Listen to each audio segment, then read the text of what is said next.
I know people in general, and probably listeners too, are interested in studying abroad, and you kind of took that to another level with getting a master's degree abroad.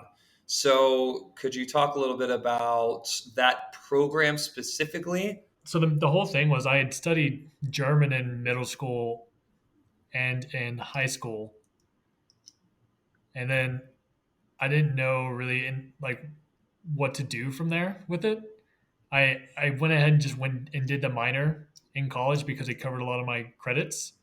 But then I never studied abroad or anything, you know. So that's kind of what you need to take your language skills or anything along that route to the next level.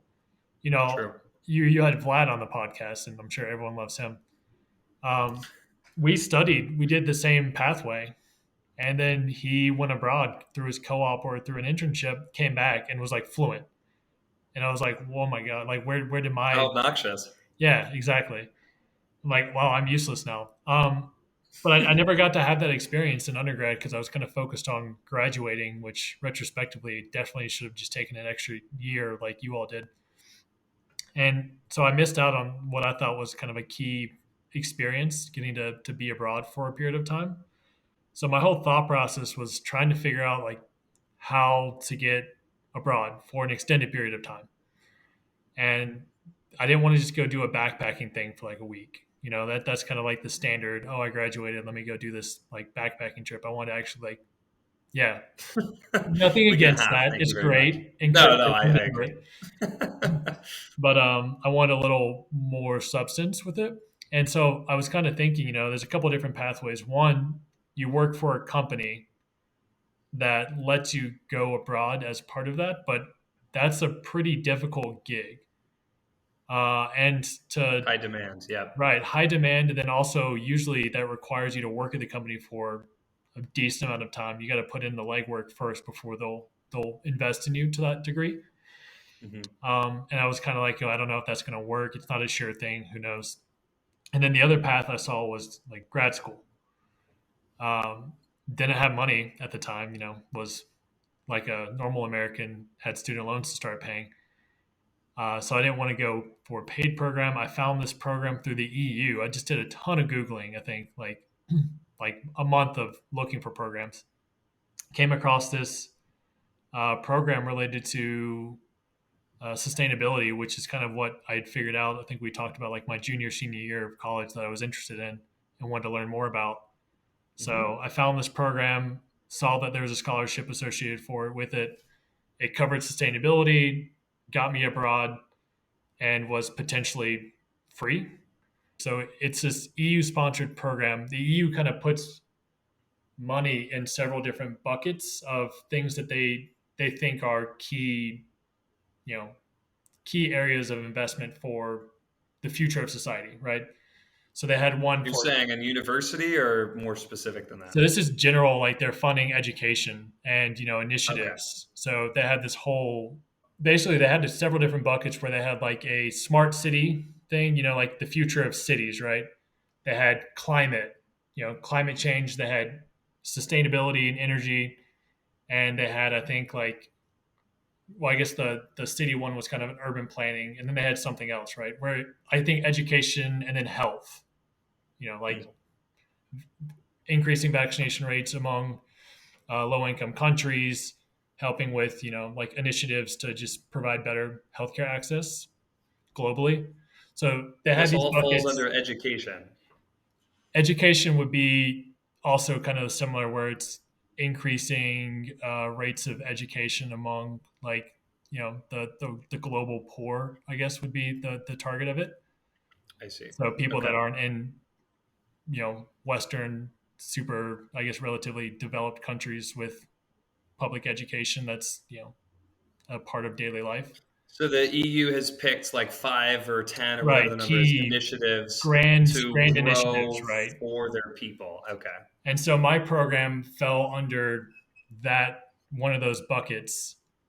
And so there was a ton of money at the time, thankfully, for to provide us with scholarships and living stipends while we were there. Not like we were living like kings or queens or anything, but so The program was rotational. They had, I think, six or so schools opted in to my specific program. Hmm. You got to choose between either Barcelona or Stockholm for your first year. That's kind of where we covered all our general education, learn everything about the energy sector, just across the board. And then for your second year, that's kind of where you did a little more specialization, also your thesis. So you could choose from a list of other schools based on what you wanted to focus on. So there were the other universities from what I remember. You could go to, it was in Helsinki, Finland.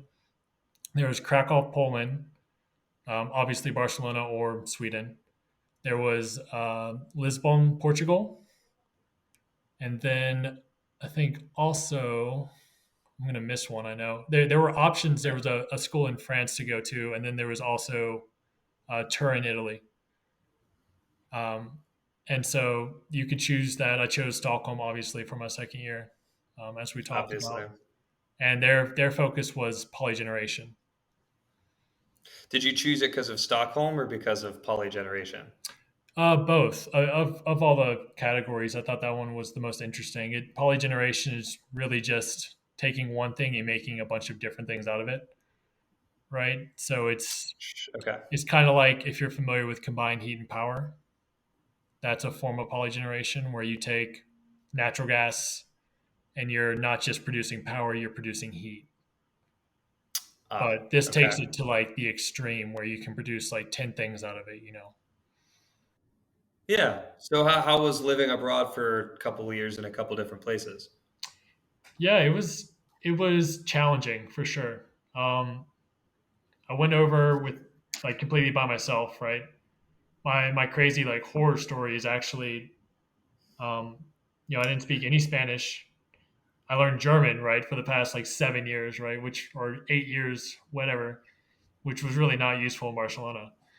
And I tried to figure out the housing. One of the things we take for granted, the European education system is great, but it is not necessarily as it's not made to hold your hand like the U.S. education system Hmm. is. Their support on like a student level is not remotely the same. So I was Okay. basically figuring out housing completely on my own through this program. So this is year one. You moved to Barcelona, don't know Spanish, and are figuring out. Yeah, this is Okay. before, and I was trying to figure out like housing, and so I had found student housing, right, and put a deposit in and thought I had everything figured out. I emailed them basically 2 days before I was flying out, and while I was in the airport, they responded, "Oh, by the way, we don't have a spot for you in the dorms." And I was like, "What do you mean? I put a deposit in and you accepted? That's literally the point of a deposit, right? Is to hold your spot." And they're Fair. like, "Well, I don't know what to tell you. Sorry." And so while I was in the airport, my housing fell through. And so, I basically had a panic attack in the airport, but I was like, well, I'm going, like, I'm not going to.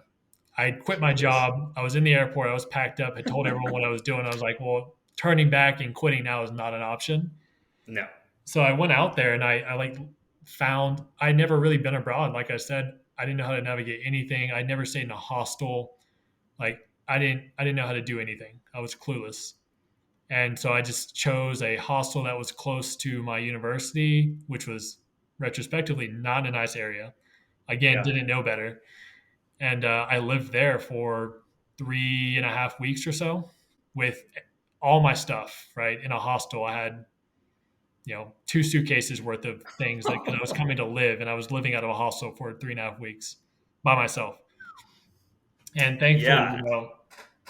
saving grace was meeting people in my program. Like I was miserable the first 3 days there, like by myself with all that. I was Yeah. scared, Yeah. anxious, like freaking out. And then I met the people in my program, and that's really what like gave me the motivation to move through it. And Farah, my friend from Lebanon, she was my savior basically, where she held my hand through the whole process because she was here by herself and she just Mhm. is a boss and knows how to do She everything. knows Spanish? Yeah, well, she didn't at the time. She learned, but like Wow. she knew the process, right? Like, so she took me to get a SIM card, which I never had to worry about. You don't do that in the US. So she took me to go, like, we went to the supermarket or whatever, to the mall, and she yelled at the person without knowing any Spanish to figure out how we can get a SIM card, which I would have been way too afraid to do otherwise. And then met some of the other guys in the program who, had actual housing. And they had a third bedroom that's so small they were originally going to use it just as a guest bedroom, and no one was going to sleep in it. And I begged them to let me live with them. And so I that's how I visited ended there. up for my first year in this closet of a room that I could touch the walls reaching up like that and touch the walls reaching my arms to the side. But I was just thankful to be with people, in my program. They're great guys, lifelong friends now. So that's my Yeah. kind of funny anecdote transition story. How about with like classes? So when I talked to Vlad, he basically said the German master's program was very, very rigorous, and he didn't have the study habits. Was that something you encountered too?